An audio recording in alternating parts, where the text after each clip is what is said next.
All right, good morning, folks. So I have 2 minutes past, and I see 9 people online, so maybe we should go ahead and get started.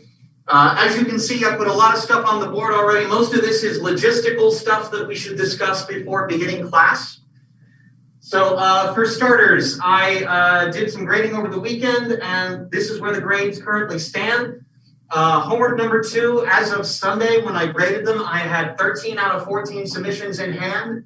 This morning, I received the last one, so I will grade that one today, and I will post the solutions online, or they're already online. I will make them visible to you online today so that you will be able to go back and look over the correct solutions to homework number 2.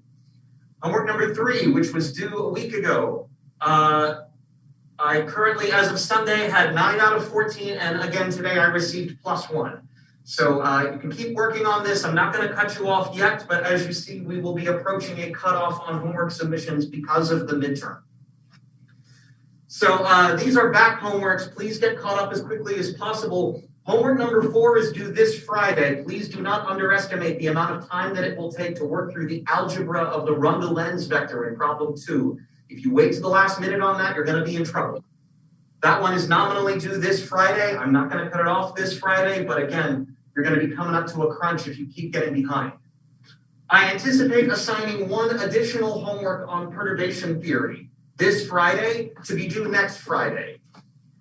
Due to the concerns that are on the rest of the board about how to prepare for the midterm, I'm currently thinking that I will probably assign just a half-size problem, or a half-size assignment, just 1 problem, short computations to practice what we've done in class.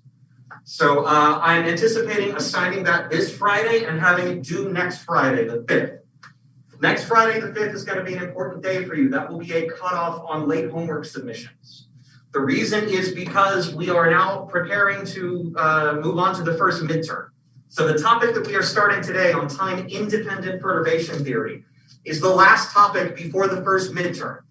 I'm expecting that this will take us 2 weeks to cover if we take our time and go through it slowly and practice things together. So we will start that process today. I anticipate this week will be spent on it. I anticipate all of next week will be spent on it. If we have extra time next week, we will just do extra practice problems on this before moving on. So my plan is this week and next week will be the last new material before the midterm. That means next Friday is when I would like to post all homework solutions. So if it's this week and next week is new material, the week after that, which is the week of Monday the 7th and Wednesday the 10th. Wednesday the 10th, that probably means it's Monday the 8th, excuse me. I can do math, I promise. So the week of the 8th and the 10th is when I anticipate having the midterm. So I anticipate the midterm on Wednesday the 10th. I would like to spend all class, the class before, on Monday the 8th, reviewing in class. I would like to be able to have a sample exam prepared for you so that in class we can go through and solve everything on the sample exam. That will be a representative copy of what will be on the midterm so that you see what we expected of you. We will solve it together. There will be no surprises. You can take home a blank copy and practice the hell out of it until you are prepared on Wednesday to come in and do the real thing.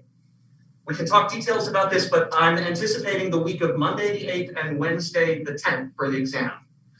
That means the week before, I need to give you study materials. That is my personal cutoff. If I feel like I cannot, in good conscience, give you an exam without you having all of the solutions to the homeworks to study by.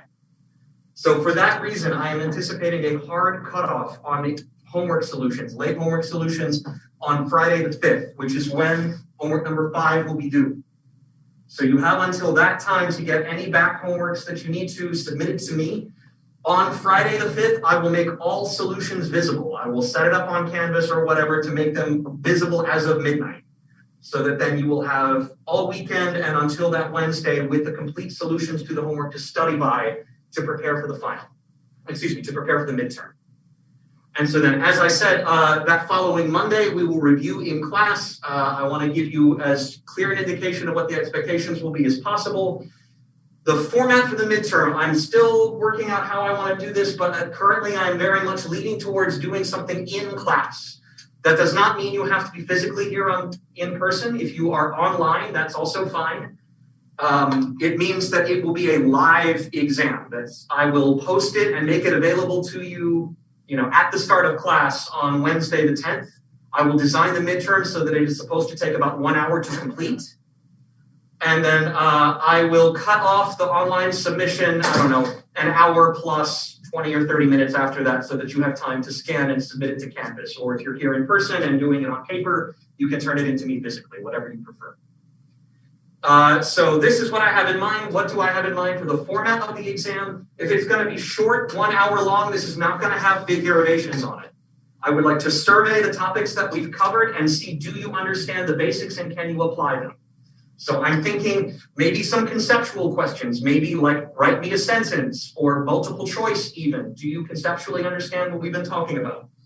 Simple calculations, similar to the first problems that have been on the various homework assignments, not big extensions and application problems, but can you do the bread and butter exercises with the topics that we've been covering?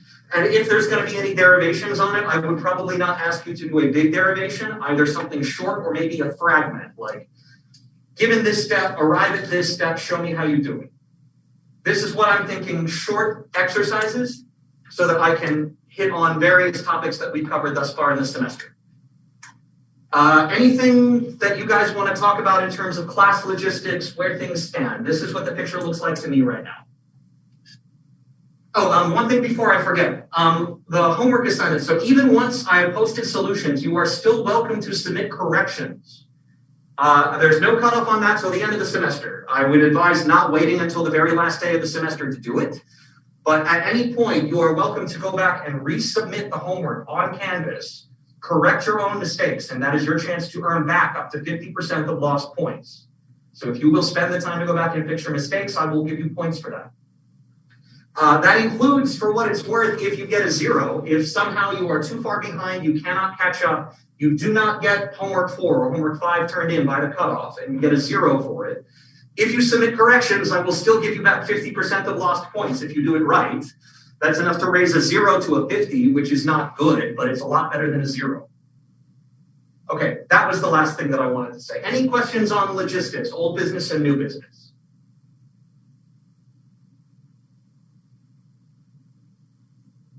Okay, if we're all on the same page, everybody knows more or less what to expect, and we can start with perturbation theory today. So I will wipe the board in a moment, but I want to remind you something useful that sets up the discussion for today, which was problem 2 from homework number 2, which now I have everyone's submissions from. Let me remind you, this was a tricky problem involving paramagnetic resonance. You had a magnetic field that was rotating as a function of time, and if you tried to solve the Schrodinger equation with brute force in the lab frame, that would be very difficult. And it turned out that the best way to solve this problem was to transform the Schrodinger equation into a rotating frame. We said the wave function in the lab frame, psi, is equal to a rotation of a vector as seen in the rotating frame. And then by transforming to this rotating frame psi r and rewriting what the Schrodinger equation looked like in the rotating frame, it was much easier to solve. And then you solved it for psi r, and having that solution, you plugged it back in. So when we discuss perturbation theory today, we will discuss the interaction picture. And in the interaction picture, which is the clearest way that I know of to think about what perturbation theory is, we will do something similar. We will transform to a moving frame to simplify the Hamiltonian and get rid of the behavior of the unperturbed Hamiltonian, which is the clearest way to see what the perturbed Hamiltonian is doing. So just keep that in mind as we go through the second half of the lecture today.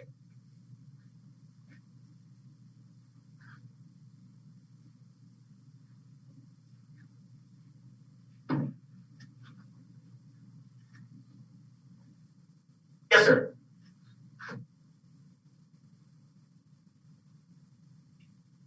Yes, sir.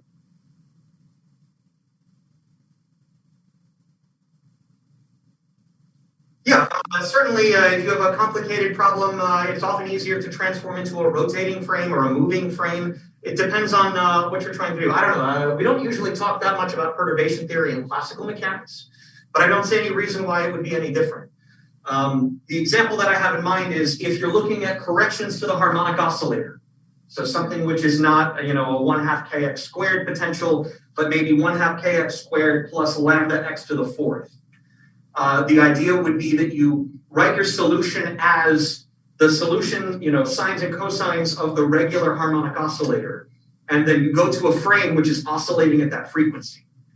And then from a frame which is already moving with simple harmonic motion, then it's easier to describe what the transitions are. So I think it should apply to classical mechanics, but it's somehow not something that we discuss very much in that context. Any other questions before we dive in? Okay. So the topic for today specifically is non-degenerate time-independent perturbation theory.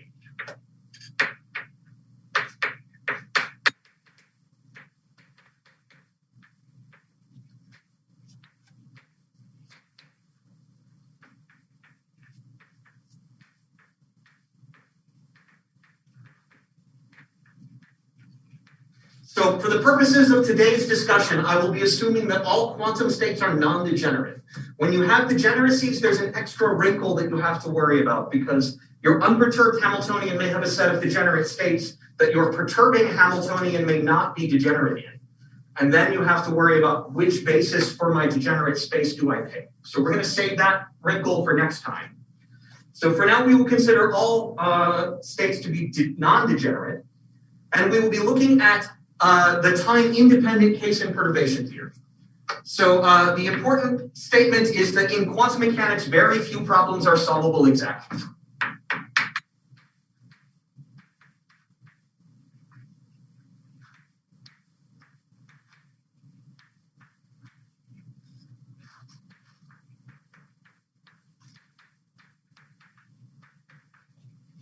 The ones that I know of that are solvable exactly, I can probably enumerate in one hand. The free particle or the constant potential, which are basically the same thing, the harmonic oscillator, the hydrogen atom, the dihydrogen atom with a single electron in it. I think that's it. So beyond that, it's very important to develop a set of systematic approximations that allow you to try to calculate a theory that you cannot solve exactly, but to increasing accuracy. So the whole idea is to create a systematic controlled approximation.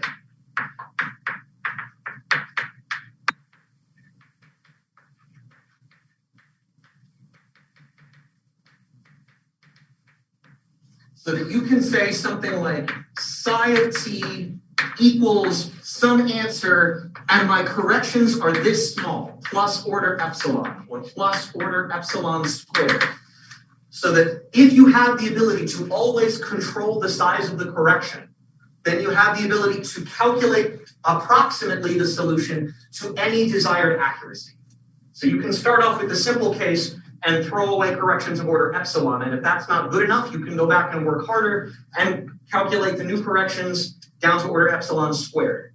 And the goal is to create a scheme that will allow you to always do that to any order in epsilon, so that you can calculate the solution to arbitrary precision.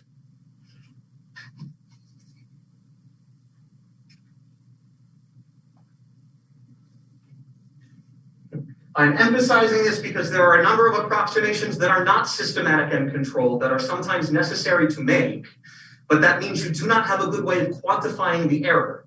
For instance, one of those tools that our condensed matter friends love to use all the time is density functional theory. Beautiful approximation scheme, works extremely well, uncontrolled. You do not know the size of your error until you compare with data.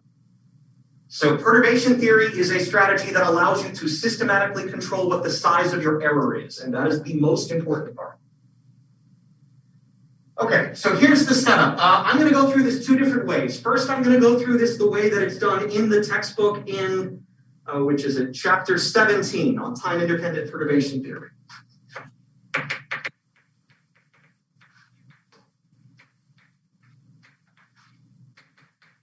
So I'm going to cover the beginning of that. Oh, let's see.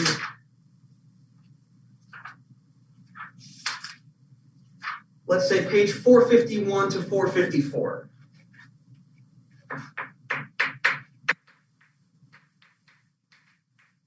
And then second, I'm going to go back and I'm going to derive the same formulas again from a different point of view. This one is going to use the interaction picture, which is where this transformation to a moving frame comes in. This is something that Shankar does not discuss until much later in the textbook. This is in chapter 18 on time-dependent perturbation theory. This is page 484 through 490.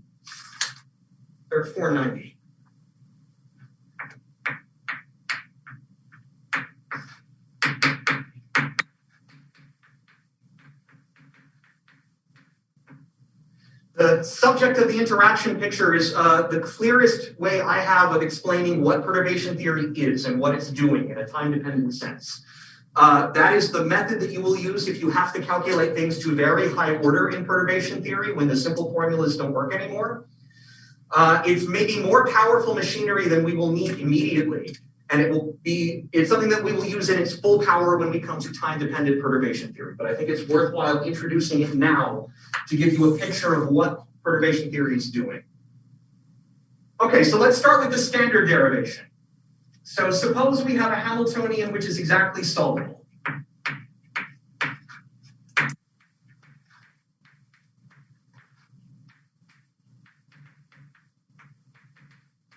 going to call this one H naught.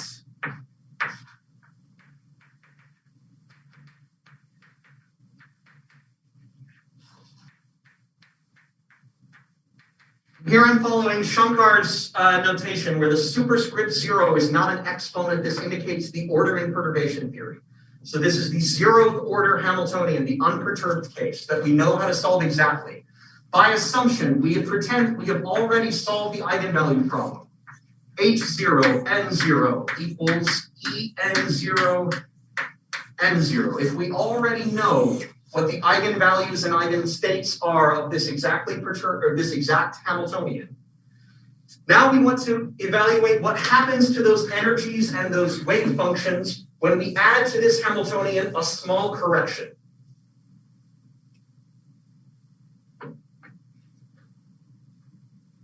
So now we're going to add a perturbation .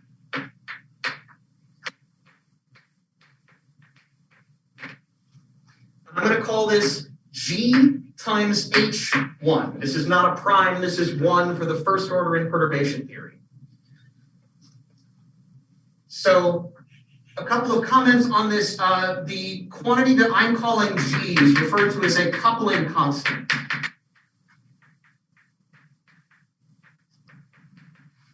Shankar does not use a coupling constant. You don't have to write it explicitly, but it's very useful to keep track of what order in perturbation theory you're working with. So when we are trying to solve the exact eigenvalue problem order by order, that will correspond to a Taylor series to whatever level of accuracy in this quantity G. So we will generally assume that this coupling constant G is small, G much less than 1, so that we will have the ability to perform a Taylor series in G. And that will allow us to justify, in some sense that we will need to quantify better later, terminating the Taylor series at finite order in G.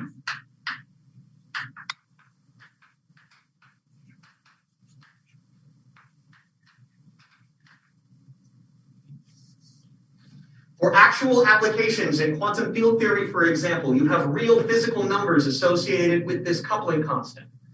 The coupling constant in electromagnetism is something which is proportional to the electron charge, E. So as you do perturbation theory, you will solve things and you will get corrections that are order E and order E squared and order E cubed. And that's useful because E squared is related to the fine structure constant. So your G could be the electron charge E.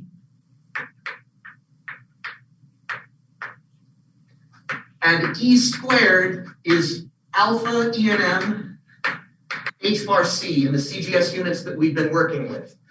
And the useful feature about this is that your alpha E and M is roughly 1/137.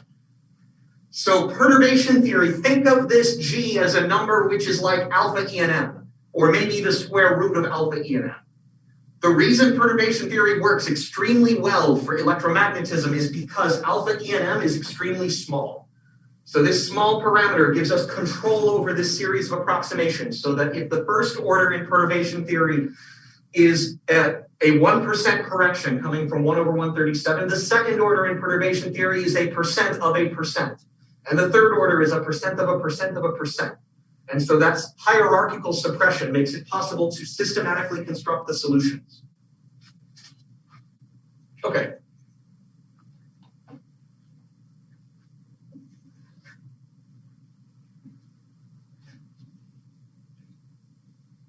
So we would like to solve the full eigenvalue problem.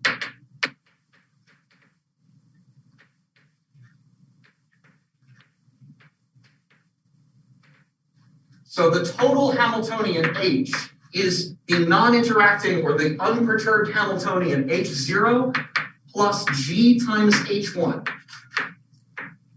And we want to find its eigenstates and eigenvalues so that we have H0 plus G H1 times the full eigenstates N equals the full corrected eigenvalues En times those same eigenstates N back. So this is the full solution, and we will assume that we do not have the ability to solve this exactly. So we will have to solve it approximately. So what we want to do is we want to do a series expansion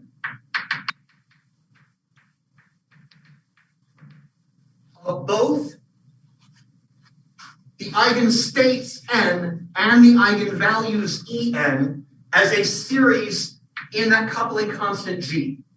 If G is equal to 0, then this is just the original unperturbed eigenvalue problem. If G is not equal to 0, then this solution changes. Hopefully it changes continuously as a function of G.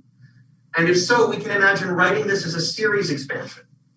So if that's the case, then I can write the eigenstates N as a series starting with N0 plus a correction linear in G, N1, plus a second order correction, quadratic in G, and so on. In principle, this is an infinite series.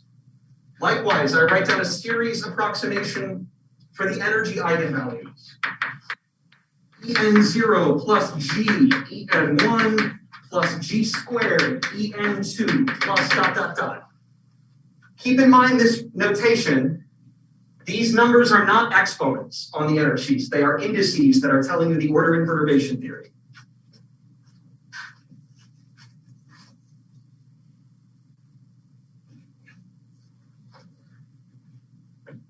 So if I plug these approximations in, or these series representations into the eigenvalue problem, I have something like this.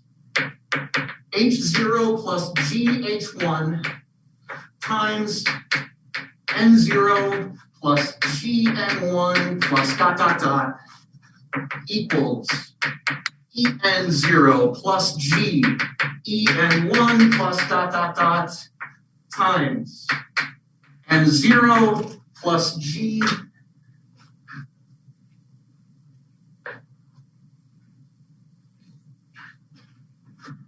plus GN1 plus dot, dot, dot.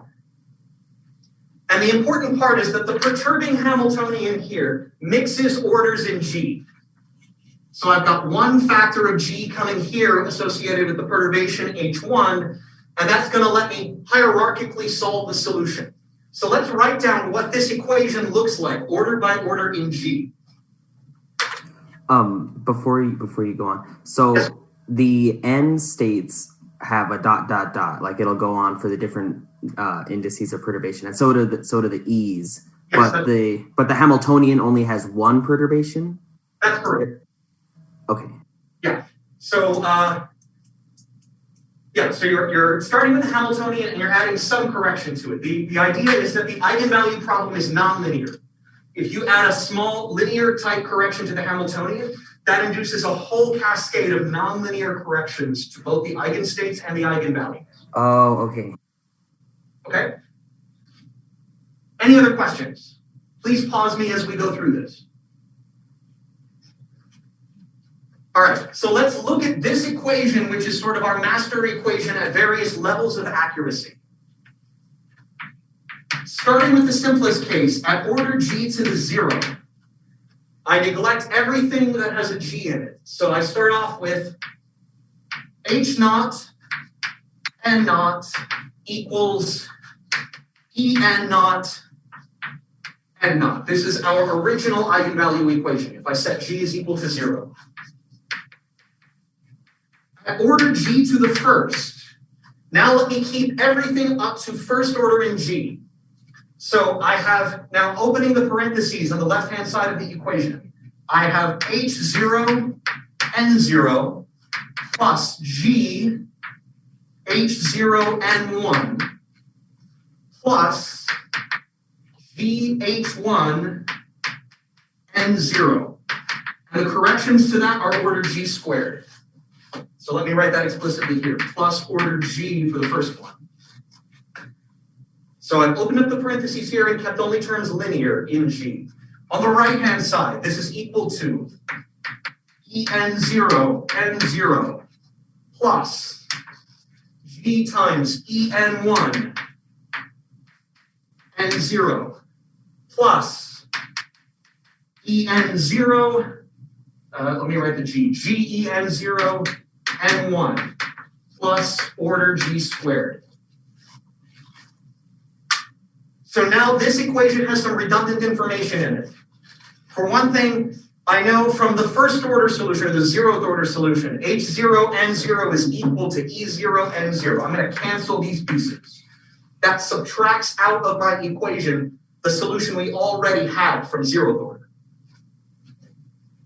Sorry, on the third term and on the left side, is that supposed to be N0 or N1? Sorry, N0. Yes, you've got one correction from the wave function, one correction from the Hamiltonian. On the right-hand side, you've got one correction from the energy, one correction from the wave function. Thank you. Okay, so everything in this equation has a G in it now. I can keep the G around or I can forget the G. It doesn't matter. You can cancel it out if you want. The final equation doesn't change.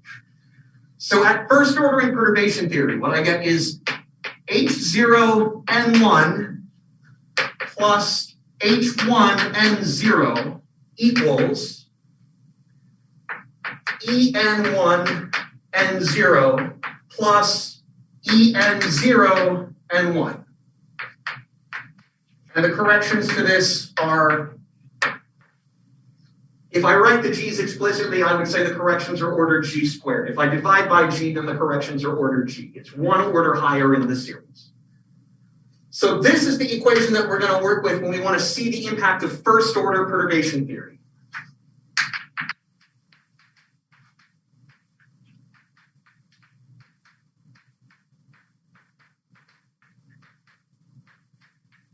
So first order means order G.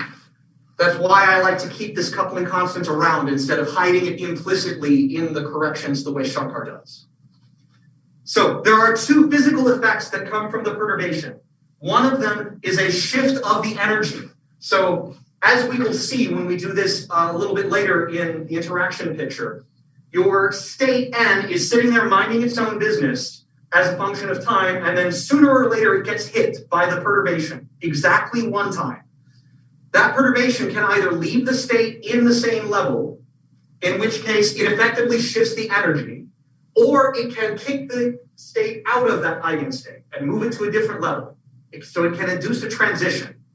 So those are the two effects that are captured in this equation, and we will isolate them. One is the shift of the energy associated with staying in the same quantum state after you get hit by the perturbation. The second one is a transition to a different state induced by the perturbation. Is that mutually exclusive, or does a perturbation do a superposition of both? It's mutually exclusive because you either stay in the same state or you go to a different state. So that's the mutual exclusivity. It's sort of like saying this is some matrix and I'm separating out the diagonal part of the matrix from the non-diagonal part. Does that make sense? Yes. Hopefully that'll become a little bit clearer as we go forward. So I want to prime you for what the two physics effects are. One is you stay in the same state, that's a shift of the energy, or you get kicked out to a different state, that's a transition.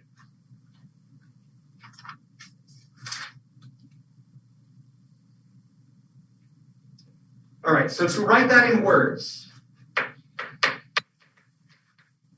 first order contains two effects.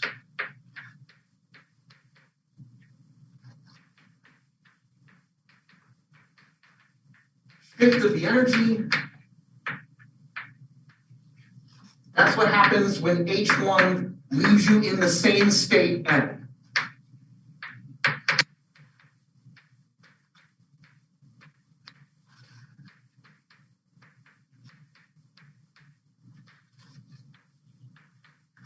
Or transition to a different state.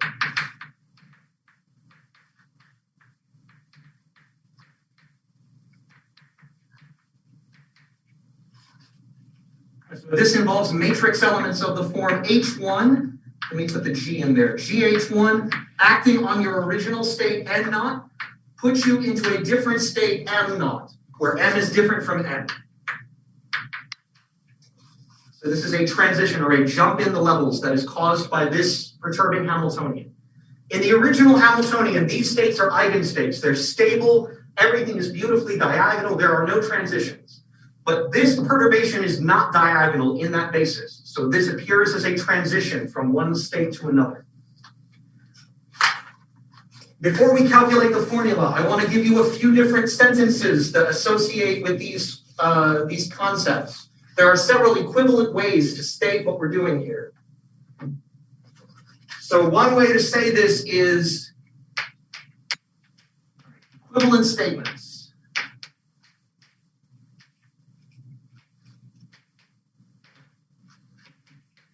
First one is the original eigenstates are not stationary under the perturbation.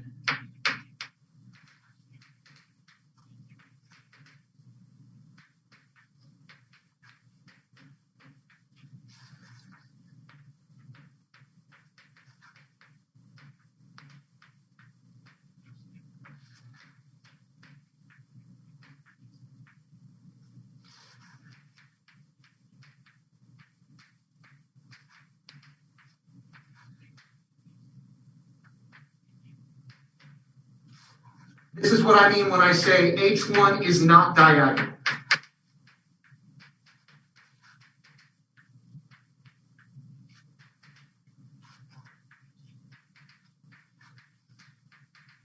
That is one perfectly good way to interpret what we are calculating here.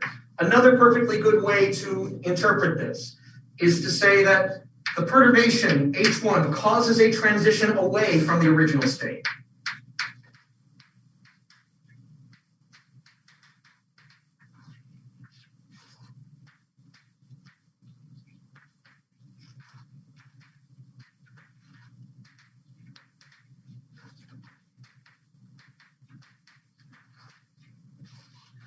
This is sort of the picture that we will be working towards when we use the interaction picture, where it really looks like H1 is causing you to jump around between these different levels.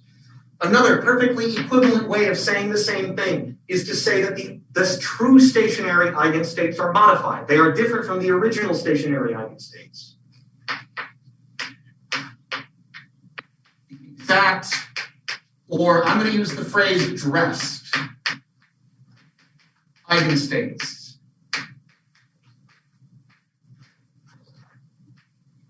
are different from the original ones.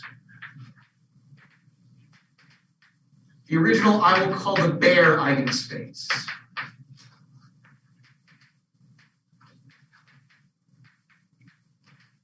We have Hn equals En for the full Hamiltonian complete exact solution.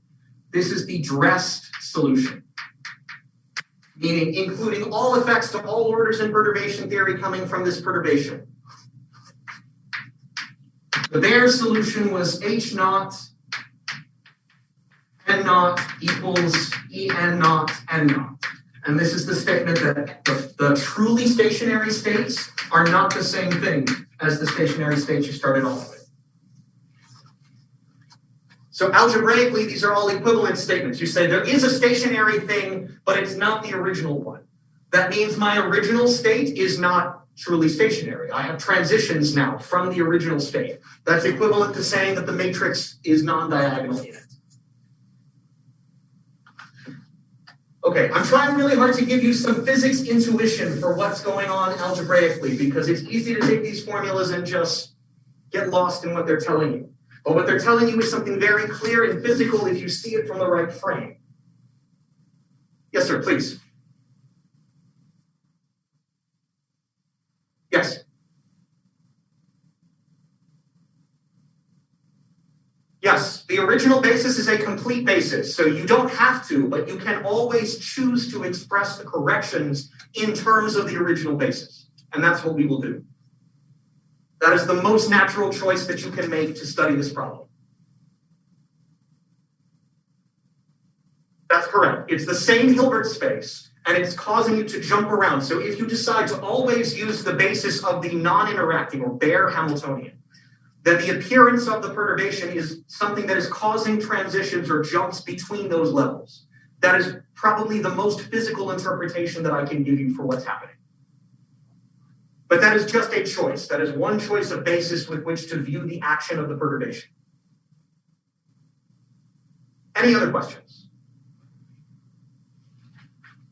Okay, so let's derive that expression now for the shifted energy. We had H1 N0 plus H0 N1 equals En1 N0 plus En0 N1.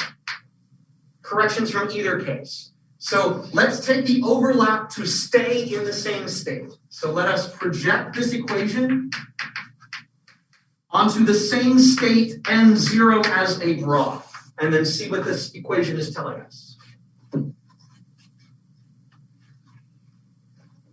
So I'm going to single out the first of these two effects that I'm just erasing, the probability to stay in the same state with a shifted energy. So when I do this, I get N0, H1 N0 plus N0, H0 N1 equals En1. N0 N0 plus En0 N0 N1. Okay, now I'm going to simplify this equation because the bare eigenstates are eigenstates of the bare Hamiltonian. So this combination is equal to En0 N0. That means this term, En0 N0 N1, is exactly the same as this one, and I can cancel them. I also am going to assume that my original eigenstates are properly normalized. So I will assume N0 N0 is correctly normalized to 1. When I do this, this immediately gives me the expression for the first correction to the energy. En1 is equal to N0 H1 N0. So this is the first order correction to the energy in perturbation theory.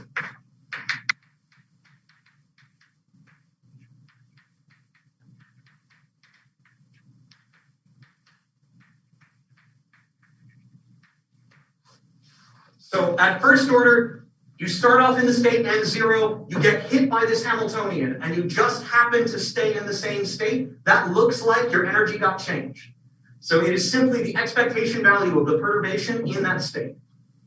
Having calculated the first order correction, we can write now the total energy, En, equals the ground state, or so the bare energy, En0, plus G En1, plus order G squared. So this is En0 plus N0 GH1, the perturbation, N0 plus order G squared. So this is a correction that shifts the energy.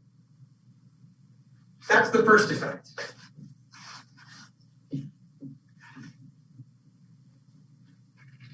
The second effect is the probability to jump to a different state. So now we will take the same equation and instead project it onto a different state where M is not equal to N.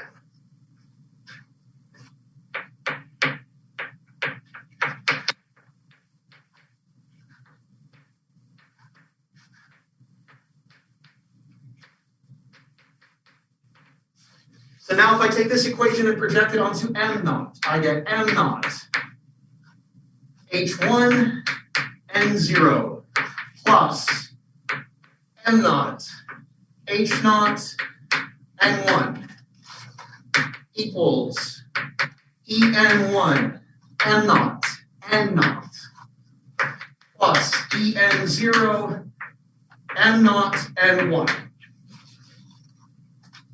So by assumption, I'm talking about a projection onto a different state than the one that I started with. That means that this piece, the overlap between the state that I'm starting with and the state that I'm ending with, is zero by assumption. Likewise, I know what the expression is in terms of the unperturbed Hamiltonian. This is an eigenstate of that unperturbed Hamiltonian. So this is Em naught, M naught, N1.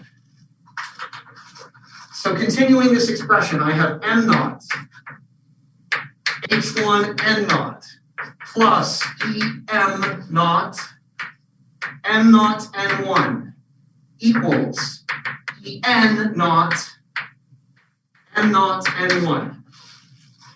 I can solve this expression for this coefficient. This is telling me about the correction to the wave function, the correction to the eigenstate. This is telling me the overlap between the dressed state at first order happening to land on a different state than I started off with. So if I solve this equation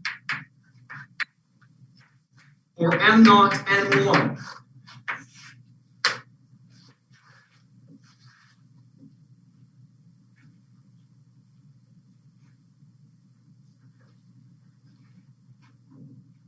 what I get is M naught N1 equals M naught perturbed Hamiltonian H1 N naught divided by En naught minus Em naught. This is telling me about a transition amplitude.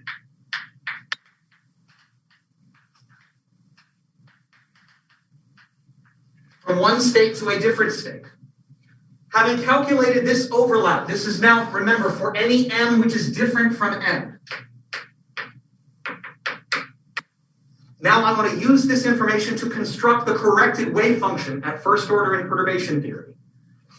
I have the corrected wave function is the bare wave function plus Gn1 plus order G squared. This is the ket, this is a matrix element. In order to use this information, I need to insert a complete set of states so that I can tell you what the transition amplitude was to land in a given state. So I'm going to write this as M naught plus sum over all M, G M naught N1 plus order G squared. Now, it's real tempting to take this formula and plug it in right now, but if I did that, I would be wrong. Because this formula is only valid for M, which is different than N. So I need to take this sum, which includes all M, and pull out separately the term where M is the same as N that I started off with.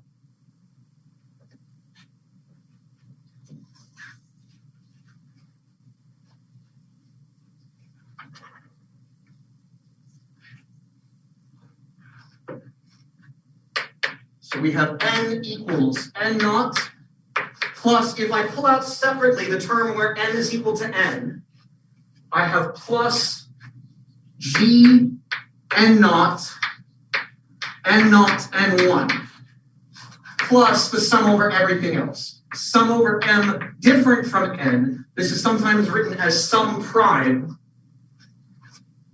G n naught, n1.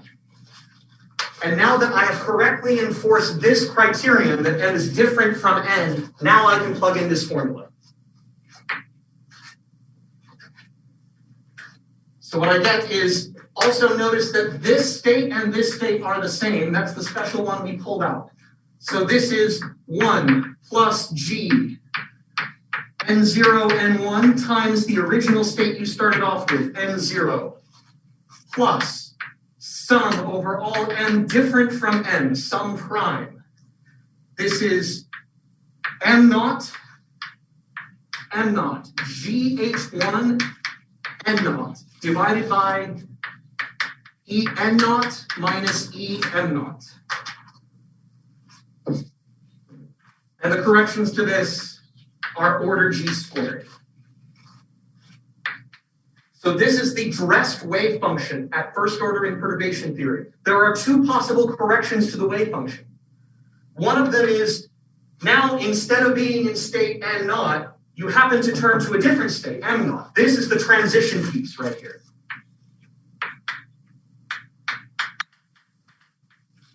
There's also this piece.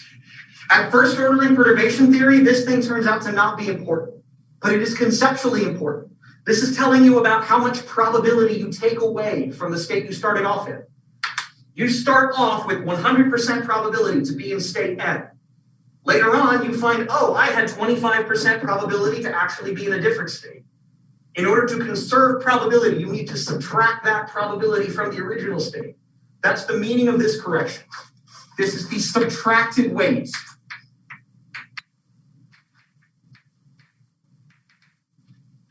From the initial state.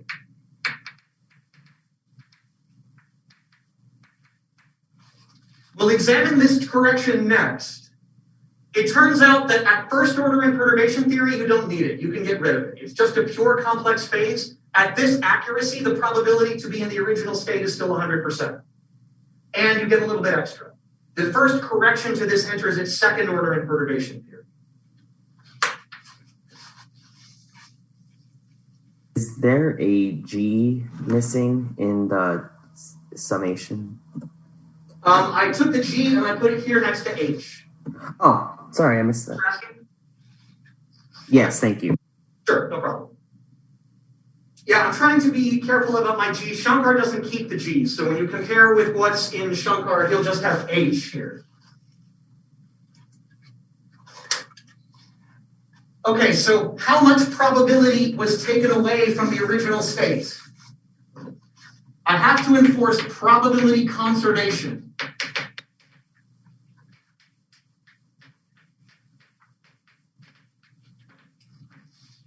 In quantum mechanics, this condition goes by the name of unitarity. And quantum states have to always be perfectly normalized. You can't accidentally leak away the normalization of your quantum state. If you did, you broke physics. So my requirement is that total normalization of the fully dressed eigenstates must be equal to 1.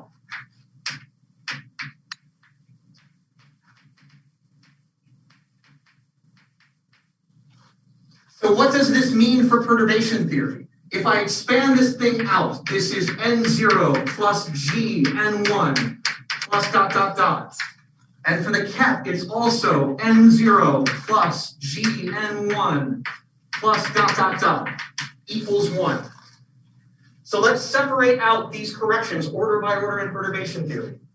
I have n0 plus g n1 n0 plus n0 n1 plus order g squared is equal to 1 if I'm going to preserve the normalization condition at this order in perturbation theory. We also assume that the original eigenstates were already correctly normalized anyway. So here's the trick. I have 1 over here. The 0th order is already 1. So the total correction to the normalization in perturbation theory must be 0. So I cancel this one and that one.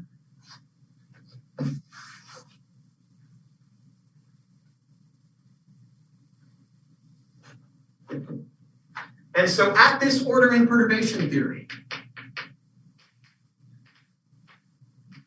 what I have is n1, n0 plus n0, n1 is equal to 0. The right-hand side is always going to be 0 here. This is the total correction to your normalization. So this is telling you perturbation theory does not correct the normalization of states.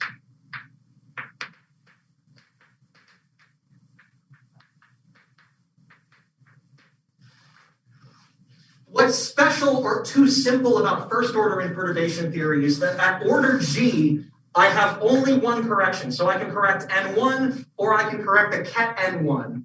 But if I want to get n1 squared, that's a G squared effect. That real correction coming at G squared where I have n1 times n1 does not contribute at this order in perturbation theory.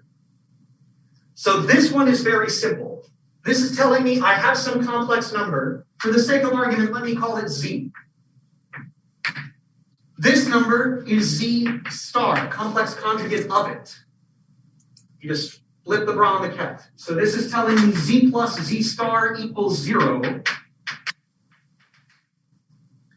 Z plus Z star is twice the real part of Z. Real part of Z is equal to 0. Therefore, Z is a purely imaginary. So I can write it Z equals I alpha for some real alpha. Pure imaginary.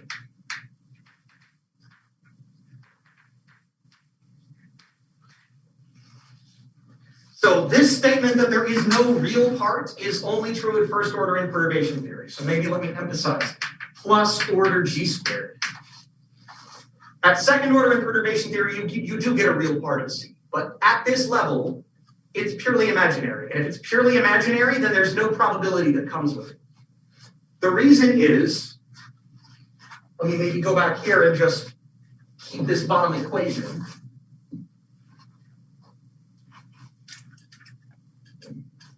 This set of parentheses that's multiplying my original state and naught, this is 1 plus G alpha, I alpha.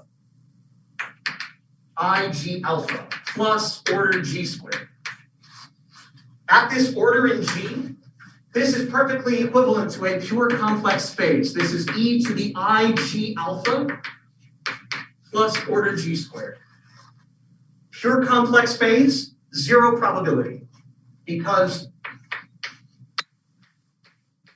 there's 1 probability, let me put it that way. The absolute value, the complex modulus of e to the IG alpha is 1. So at this order, I had 100%, I added something pure imaginary, it's still 100%. So all of this is a roundabout way of saying forget about it.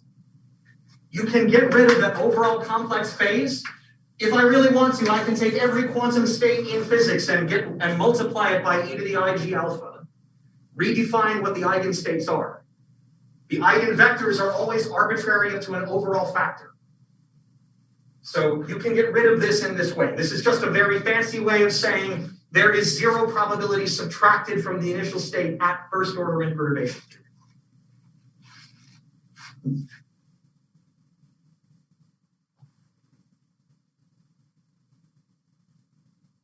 Say again? Yes, that's right. It's just a pure complex rotation that has no physical consequence. It does not change the probability because the modulus is 1. That's right. It's just a complex rotation. So after dropping the irrelevant phase,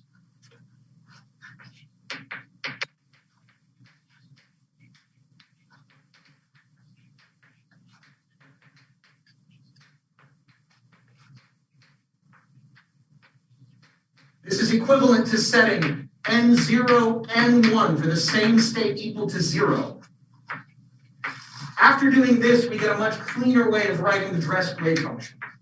I write, it's the original state without that stupid phase, plus I get a bonus for free, now some transition probability to land in a different state. M naught, GH1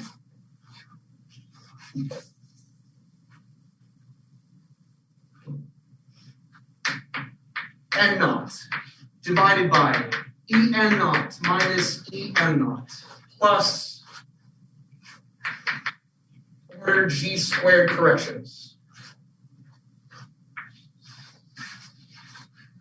So these are the two effects at first order in perturbation theory.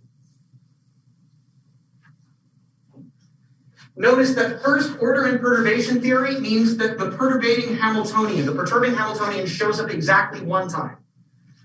N naught was sitting there minding its own business, just being a stationary state, and then suddenly it gets hit by a car. It gets hit by GH1 exactly one time.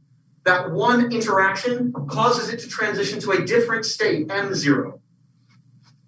So I want to identify two physical aspects to this expression. This numerator up here is a transition amplitude.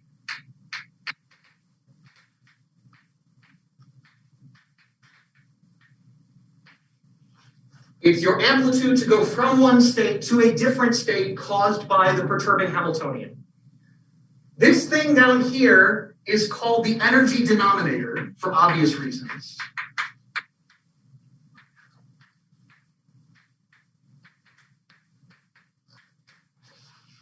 What I want to argue is that this energy denominator is really associated with a time scale. I'm going to wave my hands and say uncertainty principle right now, but in a few minutes when we go through the interaction picture, we will derive this more rigorously, and you will see how the energy denominator comes from a time scale. My idea is to say that this means that my quantum state N0 isn't really N0, it's fluctuating, and the fluctuations live a different amount of time. The amount of time that a fluctuation lives in quantum mechanics comes from the uncertainty principle. If you need to violate your energy conservation by a little bit, then you can live that fluctuation lives a long period of time. You do have in quantum mechanics the ability to violate energy conservation by a lot, but the more you violate energy conservation, the shorter that quantum fluctuation is. So what I'm trying to argue is that 1 over delta E, notice that this is the energy that you have, En, minus the energy that you're going to. So this is the energy you borrowed temporarily by violating conservation of energy, so to speak. In the uncertainty principle, that I would relate this to some h bar times delta t. Is that right? Delta E, delta t is like h bar over 2. I'm going to forget the over 2. So 1 over E is like delta t over h bar.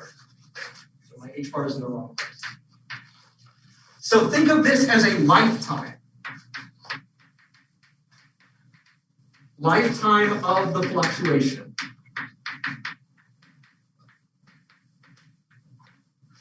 So my picture is, if you imagine the hydrogen atom, don't take this too literally, the hydrogen atom is more complicated because it's degenerate. But if you imagine the energy levels of the hydrogen atom, En versus N, they have this interesting non-uniform spacing. It goes like En goes like 1 over N squared. That means I've got a big jump from the ground state to the first excited state. Much smaller jump between the two excited states. Because these energy levels are so close together, it's very easy for a perturbation to cause a fluctuation from one to another. The fluctuations, if you have some wave function here and you had a long-lived fluctuation to it, that can cause a little bit of deviation in the energy level, which is more than enough to jump from one level to the other. But if you want to jump this amount of energy, that amount of energy violation lives for a very short time. And that short time for that fluctuation means you have a low probability of successfully fluctuating from here to there. That's the physics that I want you to see behind this formula. Amplitude to go from one state to another state, lifetime of the fluctuation as quantified by the energy denominator. Any questions before we move on to second order in perturbation theory? Okay.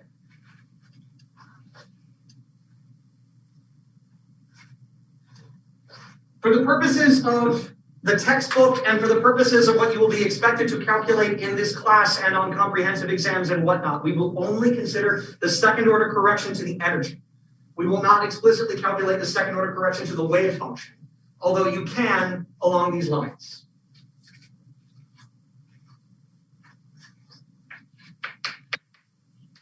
So if I go back to my master equation and I write it down at order g squared, I have h0 n0 plus gh1 n0 plus gh1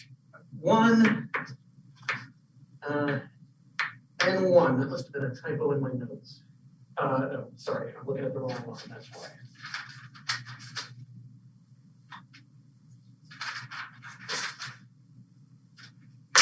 All right, try that again.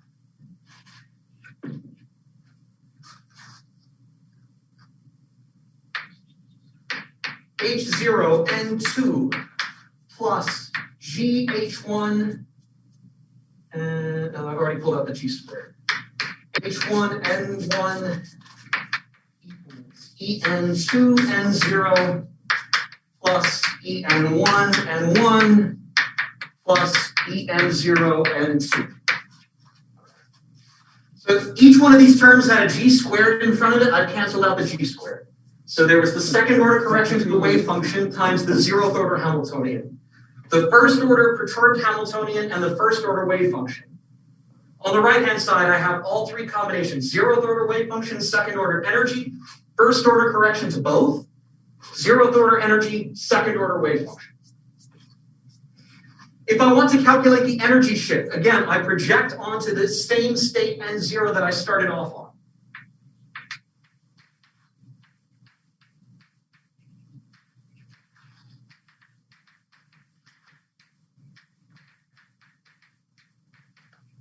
Project onto the bra N0.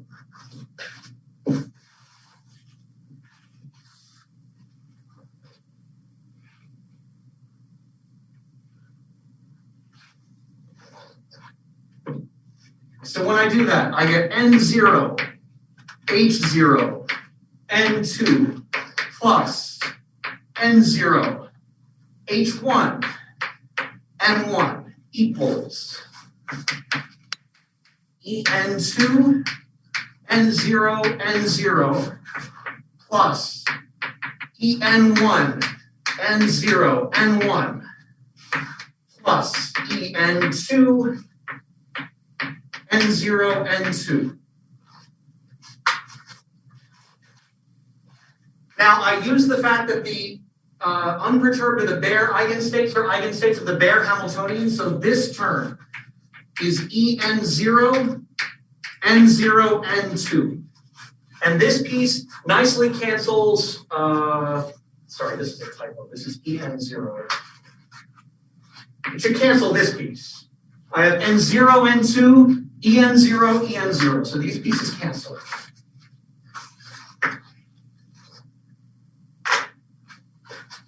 So what I get is N0, H1, N1 equals, I can also simplify the right side a little bit more. N0, N0 is properly normalized to 1.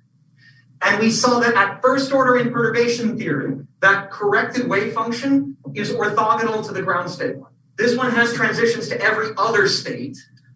The overlap with the original one was that stupid phase that we redefined and got rid of. So this one is actually 0. So what I'm left over with is, on the right-hand side, I have En2, and that's it. The second order energy shift is a combination of the perturbing Hamiltonian and the first order wave function effect. We already know what that first order wave function is. So En2 equals, let me insert that sum over complete states, sum over M. Okay, so this is N0, H1, M0. N0, N1. Now, I know what this overlap is. This is my first order wave function, which we already calculated. This answer is 0 unless n is different from n after we got rid of the dumb phase. So when I do this sum, I only have a contribution when n is different from n, and then I plug in what that expression is. So this is sum over n not equal to n, n0, h1, n0. This overlap was n0, h1, n0 divided by the energy denominator, en0 minus en0. It's no accident that this numerator looks beautifully symmetric. I have something, some complex number. This one is its complex conjugate. So the numerator is a perfect square. That also means the numerator is positive definite. Second order energy shift is equal to sum over all states, m different from n. Absolute value, n0, h1, n0 squared, divided by en0 minus en0. So this is your second order energy shift in perturbation theory. It is no accident that second order means H1 appears exactly 2 times. This unlucky quantum state got hit by a car twice in the same day. Once causes it to jump from N0 somewhere else to N0. Then it gets hit again. That causes it to fall right back where it started, back to N0. Double transition from one level away somewhere else and then back. Appears as if a shift in the energy. So my picture is something like this. If this were the hydrogen atom, this second order shift in the energy comes from starting in a ground state, or starting in a state, not necessarily the ground state, say this one. You jump to some other state, H1, and then you jump right back, H1 again. If you happen to jump and then come back, that is overall a diagonal operation coming from H squared. That acts like a contribution to the energy. This is that contribution. The numerator comes from 2 jumps, from n to m back to n, and you have a lifetime coming from the energy denominator, 1 over en0 minus em0.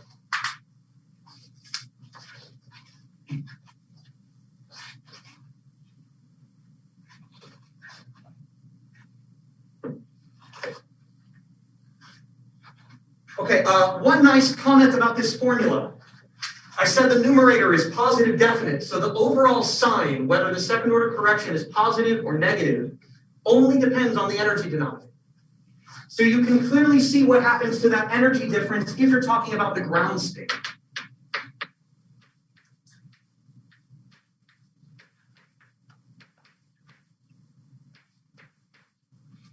If you have the ground state, that by definition means that En0 is less than every other energy in the problem. And that means that that difference in the energy denominator, En minus Em, is always negative.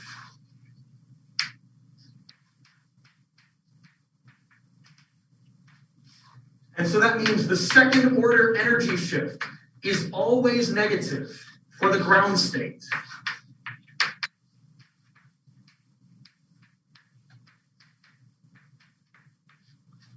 Essentially, what this is telling you is that the first thing that the perturbation does is it modifies the system.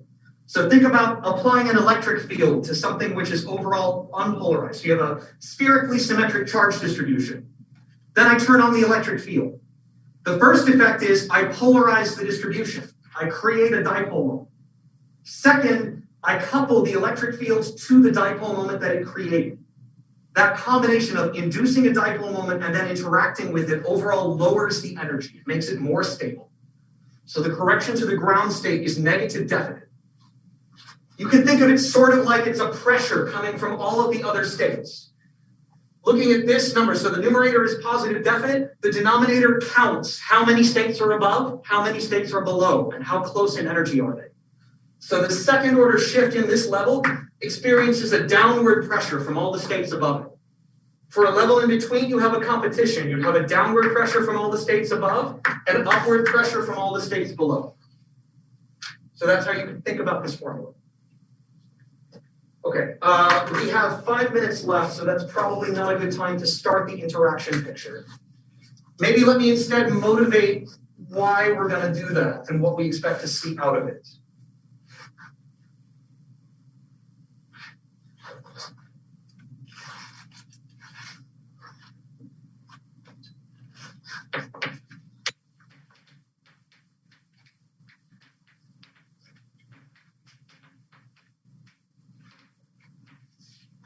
So the idea is that if you have a perturbing Hamiltonian, the system is viewed most simply in the eigenbasis of the unperturbed Hamiltonian. So this is very similar to that homework problem where you had a rotating magnetic field and you simplify the problem by going to the basis of that rotating field and that rotating frame.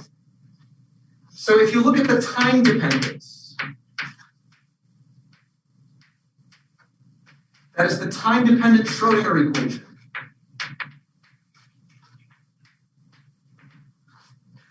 The full time dependence of the state, IH bar ddt psi of t, is governed by both. It is governed by H0 plus GH1 times the state itself, psi of t. So if you try to solve this, right, so by assumption these guys are time independent.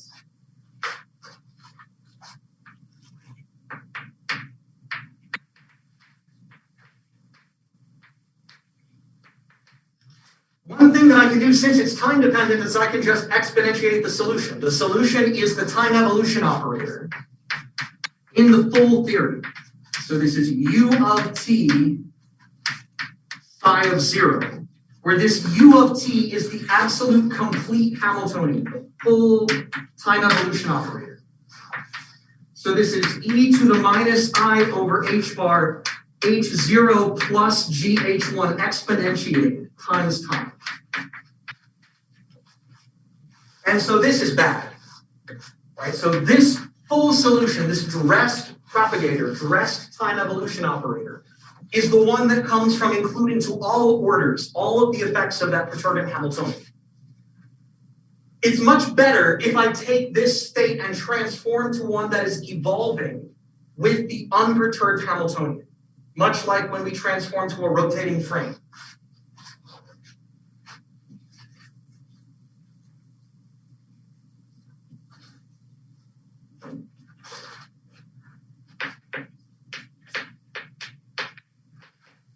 The evolution will look simpler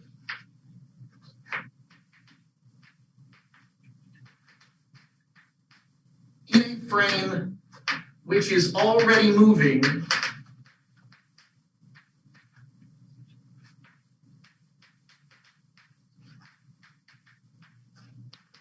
according to the unperturbed Hamiltonian H naught, according to H naught.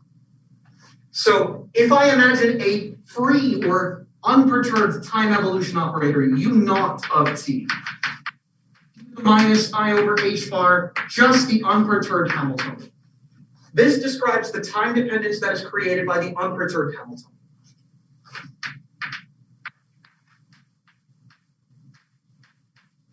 Time dependence without the perturbation.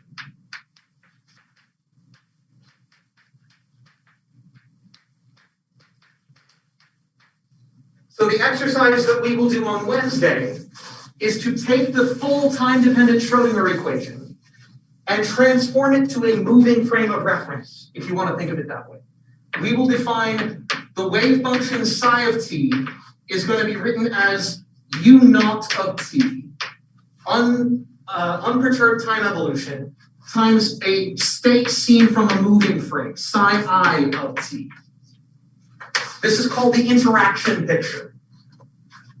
So this is the wave function in the moving frame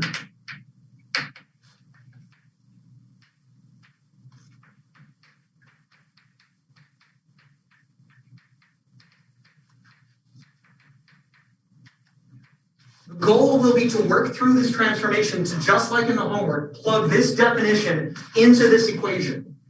And we want to work out a time evolution operator that is governed only by H1, controlled only by the perturbation. This is going to be a way to subtract out from this the effect of H0 and end up with an evolution operator that is governed only by the perturbation.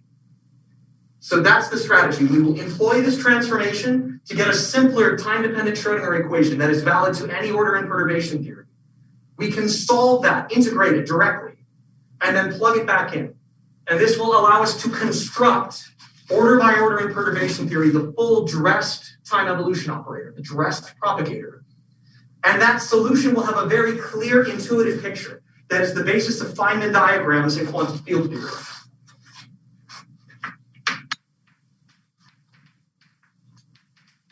Clear, intuitive picture of the time evolution.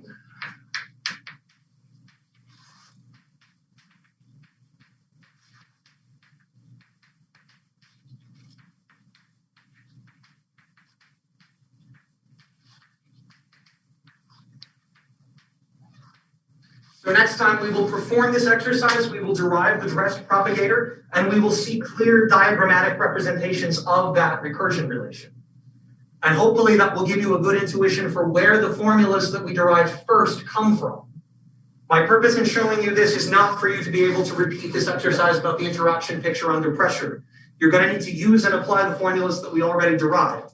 But I want to show you as transparently as I can where they come from and what perturbation theory is doing. And this is the best way I know how to do that. Okay, I'll stop here. Any questions? Okay, thank you guys very much. I'll see you on Wednesday.